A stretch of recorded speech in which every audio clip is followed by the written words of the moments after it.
welcome back for our next lesson. Today we're going to be talking about cyanotype toning, and once again I am your artist for today, Jo Howell. If you want to check out some more written things on my blog, you can go and check out my website, which is maverickbeyond.com. I've been a cyanotype artist for about 14 years now, and it's really just a fantastic art form to get involved with. So I thought I would let you guys in on some of my secrets. Lesson 7, cyanotype toning. These little square images that a lot of this presentation is going to be based around are essentially test prints that I've created while I was teaching, and I have chopped them down and hole punched them to create new works, essentially. What are you going to need in order to tone your cyanotypes? You will need cyanotype prints that you've already made, or to make prints with the full intention of toning them. So they should be dry, should be reasonably exposed to overexposed. And then on top of your cyanotype prints, what you will also need is a kettle. You will need tea bags, coffee, turmeric, mint, rosemary, any tannin essentially that is food safe should be all right for you to use. You're going to need trays, definitely trays. So for each different tone or tannin that you want to use, you should have a completely separate tray for that. And you're going to need some super cold water. I suggest just getting a party bag of ice because this will really help you speed up the process. So the great thing about cyanotype toning is that obviously if you're just getting sick of the colour blue, you can try some different colours instead. What's a tannin, I guess, is probably the first thing to start off with. A tannin is a natural dye that exists in most plants, tree bark, things like that. Any type of plant that is edible, you should be all right to use as a toner. If you're using your kitchen equipment to create toners, definitely use food safe tannins. Don't just go picking random flowers and boiling them up, because basically you just have no idea how toxic those plants are, and you could be releasing a lot of toxins into your food saucepans and things like that. So I would suggest don't do it. There are plenty of tannins that you can find just in the local supermarket or in your herb garden. So really important, just don't use any plants that you can't identify. Tea, any kind of tea makes a really, really good tannin toner. Lots of teas there. Mint and chamomile. Peppermint as well, really good. Every single different type of mint will produce a subtly different type of colour. So you might want to just try like a whole variety of them. Same with coffee. Different strength coffees from different plants, different beans are going to create slightly different colours. And again, herbs, rosemary, bay, thyme, basil, and any other herb that you might have in your garden, but those are the ones that I've tried in my own garden. How do we best prepare the cyanotype print for the application of the tannins? You're going to need a bleach, and essentially this is probably the most corrosive part of the process, because obviously bleaches can be quite alkali, can affect your skin. They can be not very good for you to breathe in. So again, just be aware that you should be trying to be safe and using good practice in this process. You can use a lot of different types of bleach to create, again, slightly different effects. I've been using white oxidization crystals, and it was like a really big pot of stain removal crystals. And as I say there, I've had the pot for about 20 years. And I just thought, oh, I'll have a little go at this and see if it works as a bleach for cyanotype. And I added it into a tiny teaspoon of Oxyaction white crystals, and I added that to hot water in a tray. It bubbled, which was quite nice, and then I popped my print that I wanted to bleach directly into the tray and submerged it, and then just very slowly agitated from one corner, going backwards and forwards. Boil the kettle. If you're using tea bags or coffee, add enough for probably a couple of cups. You want it to be reasonably strong but not overbearing. If you're using herbs from the garden, you want a big scrunch, a big handful, and basically put each different one into your different trays and then add boiling water. Agitate your tray from side to side for, I don't know, probably only a minute or so, just to get that hot water moving through the tannins so that they're going into the water bath as well. In around about 20 minutes, a lot of the tannins out of the things that you have in there will have leached into the water.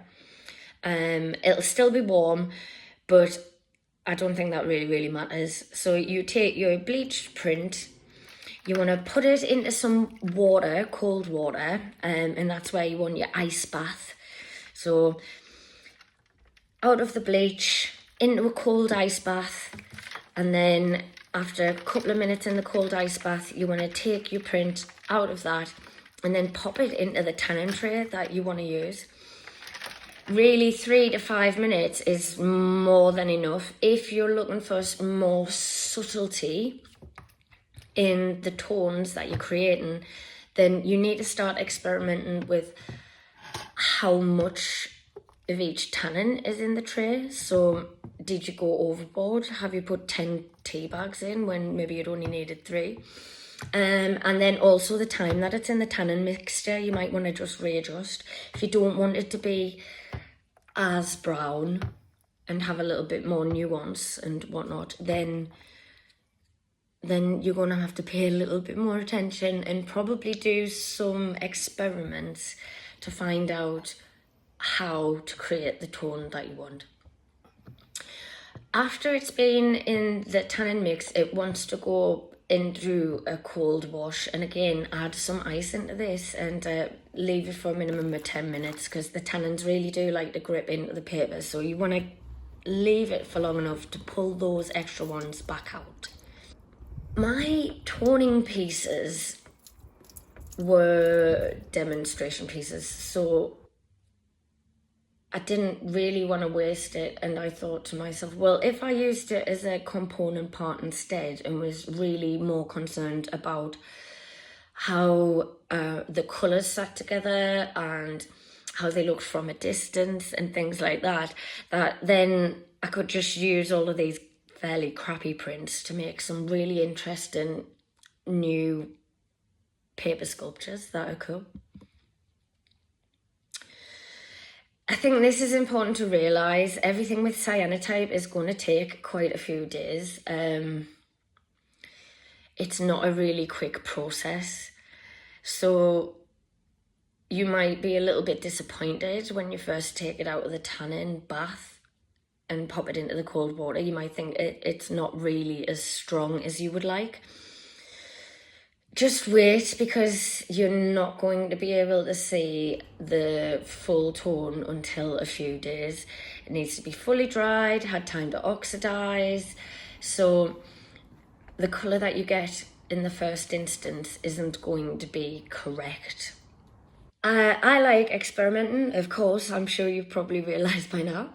You can try toning the same piece multiple times to get like loads of different weird effects. However, obviously, if you're just working with paper, remember it is just paper. Don't overwork it. Eventually, even really good quality watercolour paper can get stressed enough through heat and bleach that it just wants to disintegrate. Try not to be heavy-handed, and like I say, when you are doing your agitation, which you should be just moving from the corner of the tray, do it slowly, yeah?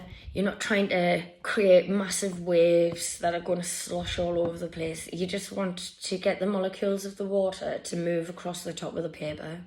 So I briefly mentioned each tannin will produce its own tone and colour. Black breakfast tea, so like an English breakfast tea, is really, really strong and dark, and it clings into the whites. Whereas rosemary is quite a silvery green grey kind of colour. So it's worth doing experiments and taking notes as you go through. Washing your print out after toning is extremely important, and you shouldn't really rush that. You should just let the cold water do its thing. If you don't want to use too much water, like I say, just hold it in a tray and put some ice in it. As long as it's sitting in that water for a long time, there will be chemical reactions going on. That water will be loosening the excess tannins and bringing it out. Create really simple pieces and then record the different colour tones that you're able to create. I love doing little swatch tests. I'm obviously just a bit of a nerd, but I really, really enjoyed doing these pieces where, you know, it's one image that is split into several different parts to see how it tones in all the different tannins. These ones, actually, if I just move my head, there's one behind us on my wall there. These examples were just using bits and bobs that I had available. I really like the idea of using repeated emblems in the one piece. So this is a little bit messy, this one, because it's all jewellery bits and pieces, and of course jewellery can be really quite varied, so not as successful as the next one that I'll show you on the next slide. But you can see here, peppermint tea at the top. It's really kind of grey and slightly blue, which was interesting. Coffee, a warm greeny brown, I would say. Obviously, then we've got the control, and that was the original colour blue that it was. And then on the last one there, you've got breakfast tea, which was a very warm kind of reddy brown colour. This image in particular I thought was stronger than the previous one, and I'm probably going to come back to visit creating images this way, but obviously just I'll have nice neat lines. I won't be just like cutting them to bits for new with no care, because they will be pieces of artwork. These are test prints.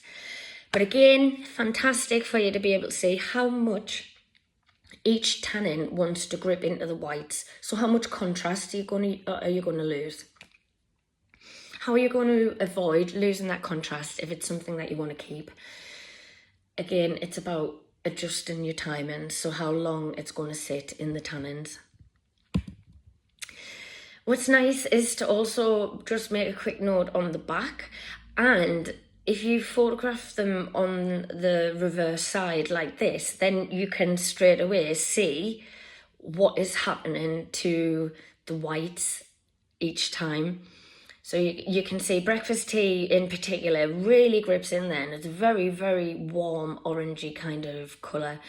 And you might not want so much of that to grip into your image. That's up to you to decide. all the way through these lessons, I think I've continuously pushed home the idea that cyanotype is fairly cheap. Watercolour paper obviously is kind of expensive, but if you continue to keep using it and reusing it, then it's a worthy investment.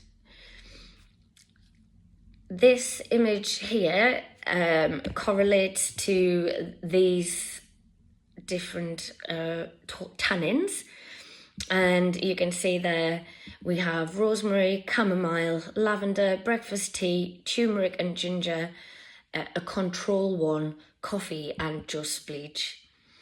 And then when you go on to the next slide, you can see the lovely differences that each one of those has brought out in the image. It's really, you could get lost in so many different facets of cyanotype. You could be an expert in any one of these little side processes that I am describing to you. Selective toning can be a little bit more hit and miss. So you have to be able to apply enough bleach to take away the blue tone. But you also want to be able to control it if you're doing selective toning. I wasn't bothered about things like bleeding edges and stuff like that. In fact, I thought, particularly in this type of setup, that it was quite interesting.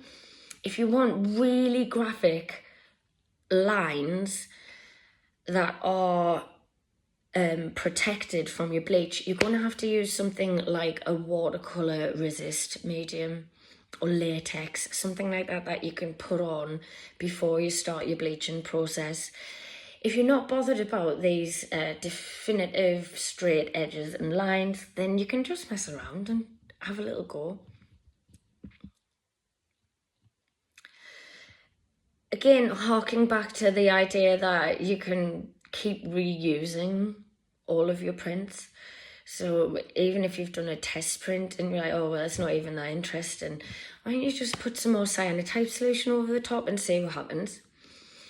This example that is on show now was a very quick demonstration showing how to create a cyanotype print using a negative that I'd printed on acetate. I've then taken the original print, bleached it and toned it with tea. And then after all of that toning process, I've applied more cyanotype over the top and done another exposure. And obviously what's quite nice about this is this bizarre layering effect that you can manage to achieve. Never be afraid to make mistakes. I always say to people, if it hasn't killed you or maimed you, then you're absolutely fine. Just keep going. You will learn more from a mistake and having to rectify it than you would ever learn from just getting it right first time. If you want things to really sit inside your brain and for you to understand them, don't be afraid to have a go. So yeah, keep all them test prints. They can be the things that you then just go a little bit wild with. You can treat them less preciously than you print your actual artwork. So never bin any of this stuff. Always keep it and revisit it again and again.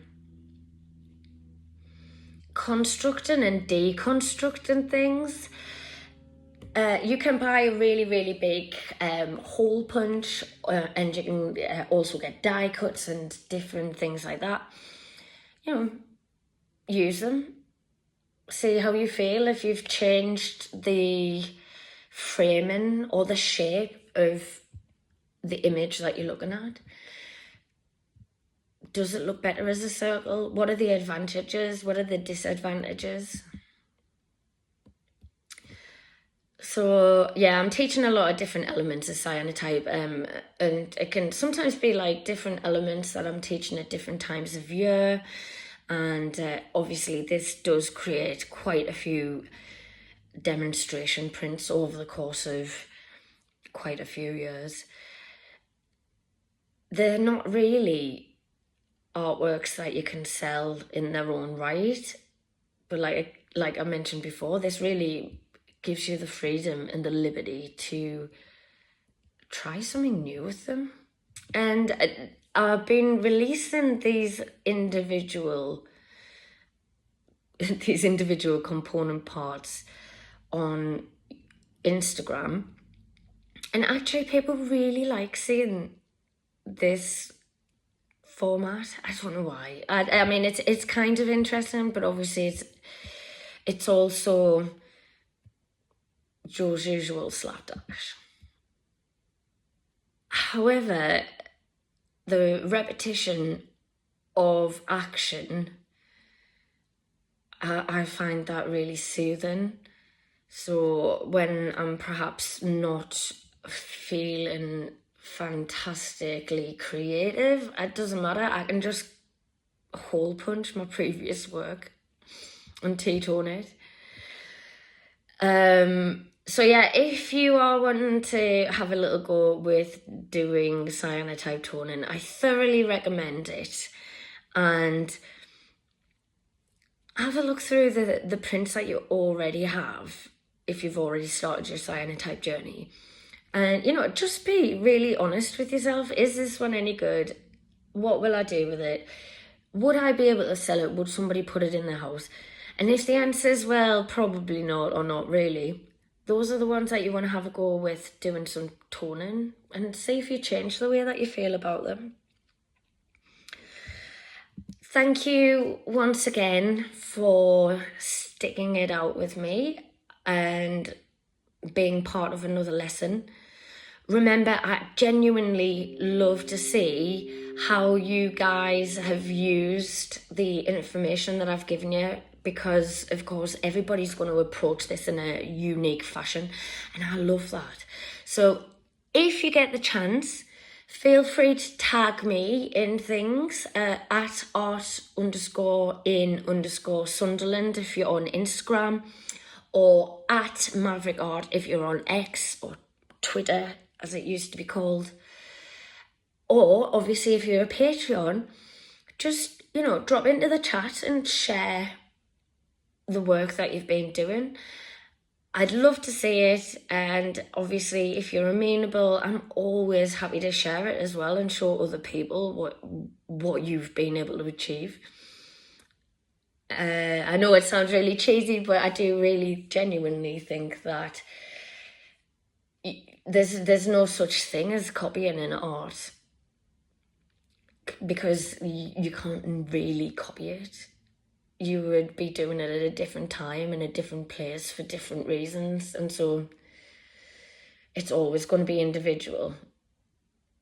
Master copiers might, you know, argue that point, but the intention, I guess, is totally different if you're copying a Renoir or a Van Gogh or what have you. Whereas if you're just having a little go with technique and process and the same things that I'm talking about here, if you're using photography, it's always going to be individual to you, because you're in a different time and place to me, so therefore your point of view is always going to be a unique point of view. Okay, thank you. I am going to shut up now, and I'm going to do some yardening. Let me know what you think. Take care.